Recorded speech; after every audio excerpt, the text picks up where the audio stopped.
श्रीगणेशाय नमः। वागर्थाविव सम्पृक्तौ वागर्थप्रतिपत्तये जगतः पितरौ वन्दे पार्वती परमेश्वरौ। श्रीमद्भागवत महापुराण अष्टम स्कंध 22वां अध्याय। बलि के द्वारा भगवान की स्तुति और भगवान का उस पर प्रसन्न होना। श्री शुक उवाच एवं विप्रकृतो राजन् बलिर्भगवतासुरः भिद्यमानोऽप्यभिन्नात्मा प्रत्याह विकलवं वचः। बलिरुवाच यदुत्तमसलोकभवान् ममेरितं वचो व्यलीकं सुरवर्य मन्यते। करोम्यृतं तन्न भवेत् प्रलम्भनं पदं तृतीयं कुरुषेष्णि मे निजम्। श्री सुखदेव जी कहते हैं, परीक्षित, इस प्रकार भगवान ने असुरराज बलि का बड़ा तिरस्कार किया और उन्हें धैर्य से विचलित करना चाहा, परंतु वे तनिक भी विचलित नहीं हुए।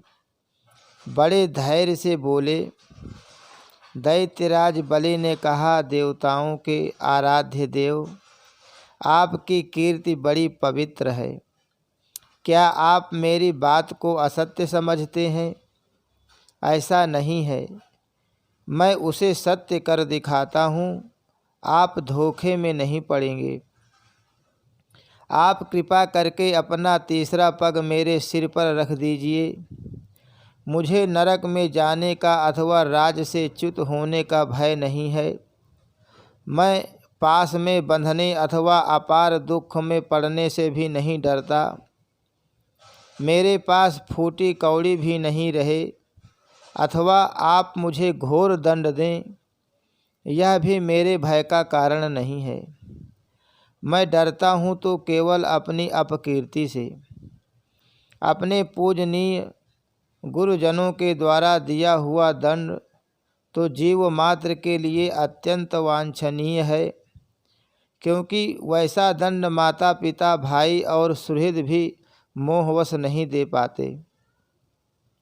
आप छिपे रूप से अवश्य ही हम असुरों को श्रेष्ठ शिक्षा दिया करते हैं, अतः आप हमारे परम गुरु हैं। जब हम लोग धन कुलीनता बल आदि के मद से अंधे हो जाते हैं, तब आप उन वस्तुओं को हमसे छीनकर हमें नेत्रदान करते हैं। आपसे हम लोगों का जो उपकार होता है उसे मैं क्या बताऊं। अनन्य भाव से योग करने वाले योगी गण जो सिद्धि प्राप्त करते हैं, वही सिद्धि बहुत से असुरों को आपके साथ दृढ़ वैर भाव करने से ही प्राप्त हो गई है। जिनकी ऐसी महिमा, ऐसी अनंत लीलाएं हैं, वही आप मुझे दंड दे रहे हैं और वरुण पास से बांध रहे हैं। इसकी न तो मुझे कोई लज्जा है और न किसी प्रकार की व्यथा ही। प्रभु, मेरे पितामह प्रहलाद जी की कीर्ति सारे जगत में प्रसिद्ध है। वे आपके भक्तों में श्रेष्ठ माने गए हैं।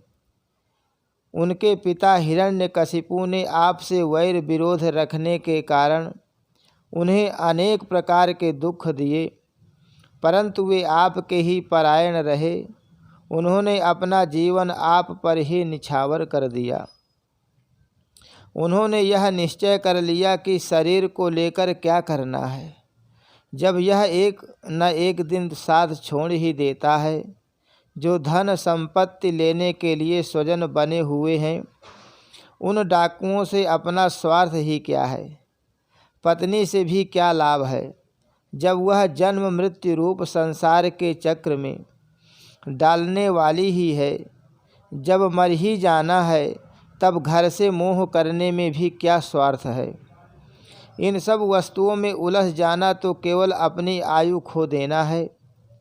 ऐसा निश्चय करके मेरे पितामह प्रहलाद जी ने, यह जानते हुए भी कि आप लौकिक दृष्टि से उनके भाई बंधुओं के नाश करने वाले शत्रु हैं, फिर आपके ही भय रहित एवं अविनाशी चरण कमलों की शरण ग्रहण की थी। क्यों न हो वे संसार से परम विरक्त, अगाध बोध संपन्न, उदार हृदय एवं शांत शिरोमणि जो हैं। आप उस दृष्टि से मेरे भी शत्रु हैं, फिर भी विधाता ने मुझे बलात् ऐश्वर्य लक्ष्मी से अलग करके आपके पास पहुंचा दिया है। अच्छा ही हुआ, क्योंकि ऐश्वर्य लक्ष्मी के कारण जीव की बुद्धि जड़ हो जाती है और वह यह नहीं समझ पाता कि मेरा यह जीवन मृत्यु के पंजे में पड़ा हुआ और अनित्य है। श्री सुखदेव जी कहते हैं, परीक्षित, राजा बलि इस प्रकार कह ही रहे थे कि उदय होते हुए चंद्रमा के समान भगवान प्रेम पात्र प्रहलाद जी वहाँ आ पहुँचे। राजा बलि ने देखा कि मेरे पितामह बड़े श्री संपन्न हैं, कमल के समान कोमल नेत्र हैं, लंबी लंबी भुजाएं हैं, सुंदर ऊंचे और श्यामल शरीर पर पीतांबर धारण किए हुए हैं। बलि इस समय वरुण पास में बंधे हुए थे, इसलिए प्रहलाद जी के आने पर जैसे पहले वे उनकी पूजा किया करते थे उस प्रकार नहीं कर सके। उनके नेत्र आंसुओं से चंचल हो उठे, लज्जा के मारे मुंह नीचा हो गया। उन्होंने केवल सिर झुकाकर उन्हें नमस्कार किया। प्रहलाद जी ने देखा कि भक्त वत्सल भगवान वहीं विराजमान हैं और सुनंद नंद आदि पार्षद उनकी सेवा कर रहे हैं।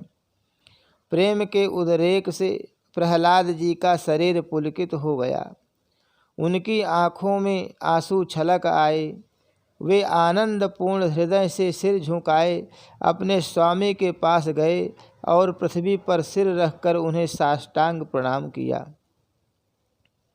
प्रहलाद जी ने कहा, प्रभो, आपने ही बलि को यह ऐश्वर्यपूर्ण इंद्र पद दिया था, अब आज आपने ही उसे छीन लिया। आपका देना जैसा सुंदर है वैसा ही सुंदर लेना भी। मैं समझता हूँ कि आपने इस पर बड़ी भारी कृपा की है, जो आत्मा को मोहित करने वाली राज्य लक्ष्मी से इसे अलग कर दिया। प्रभु, लक्ष्मी के मद से तो विद्वान पुरुष भी मोहित हो जाते हैं, उसके रहते भला अपने वास्तविक स्वरूप को ठीक ठीक कौन जान सकता है। अतः उस लक्ष्मी को छीनकर महान उपकार करने वाले समस्त जगत के महान ईश्वर, सबके हृदय में विराजमान और सबके परम साक्षी श्री नारायण देव को मैं नमस्कार करता हूँ। श्री सुखदेव जी कहते हैं, परीक्षित, प्रहलाद जी अंजलि बांधकर खड़े थे।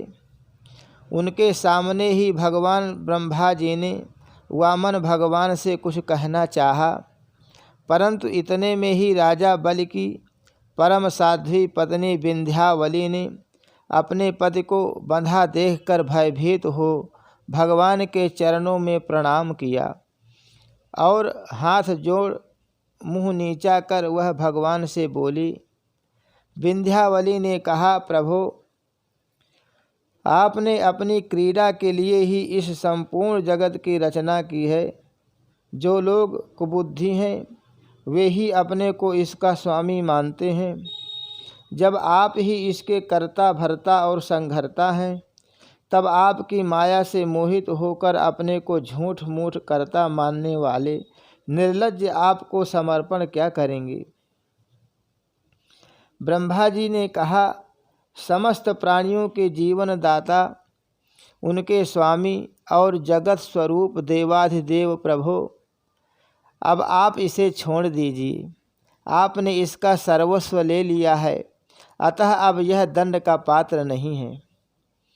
इसने अपनी सारी भूमि और पुण्य कर्मों से उपार्जित स्वर्ग आदि लोक, अपना सर्वस्व तथा आत्मा तक आपको समर्पित कर दिया है।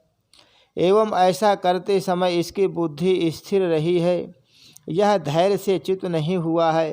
प्रभो, जो मनुष्य सच्चे हृदय से कृपणता छोड़कर आपके चरणों में जल का अर्घ्य देता है और केवल दूर्वा दल से भी आपकी सच्ची पूजा करता है, उसे भी उत्तम गति की प्राप्ति होती है।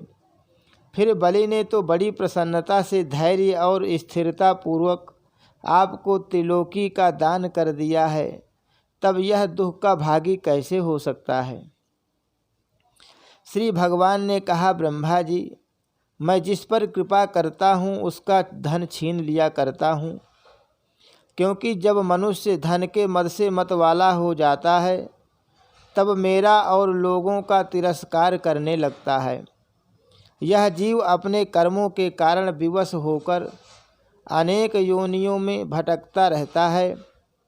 जब कभी मेरी बड़ी कृपा से मनुष्य का शरीर प्राप्त करता है, मनुष्य योनि में जन्म लेकर यदि कुलीनता, कर्म, अवस्था, रूप, विद्या, ऐश्वर्य और धन आदि के कारण घमंड न हो जाए तो समझना चाहिए कि मेरी बड़ी ही कृपा है।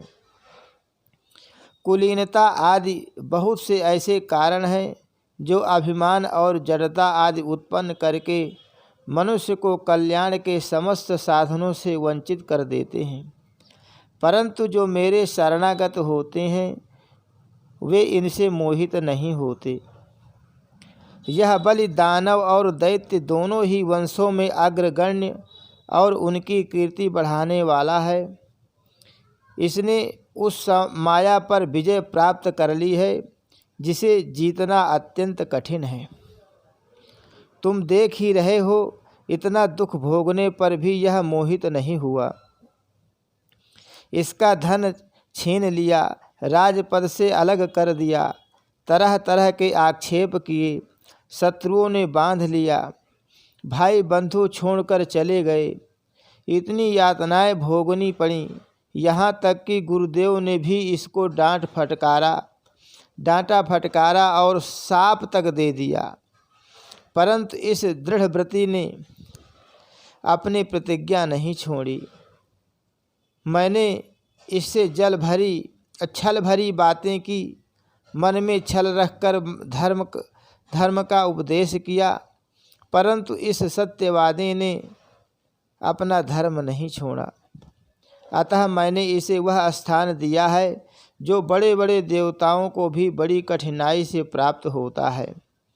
सावर्णी मनवंतर में यह मेरा परम भक्त इंद्र होगा। तब तक यह विश्वकर्मा के बनाए हुए सुतल लोक में रहे।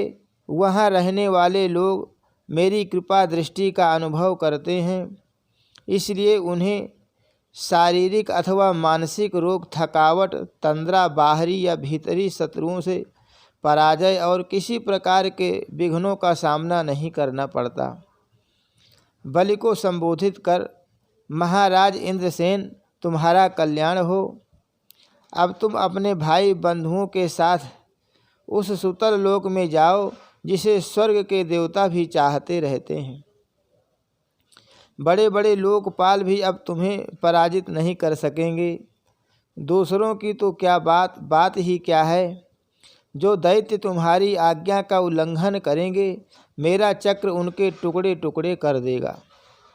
मैं तुम्हारे अनुचरों की और भोग सामग्री की भी सब प्रकार से विघ्नों से रक्षा करूँगा।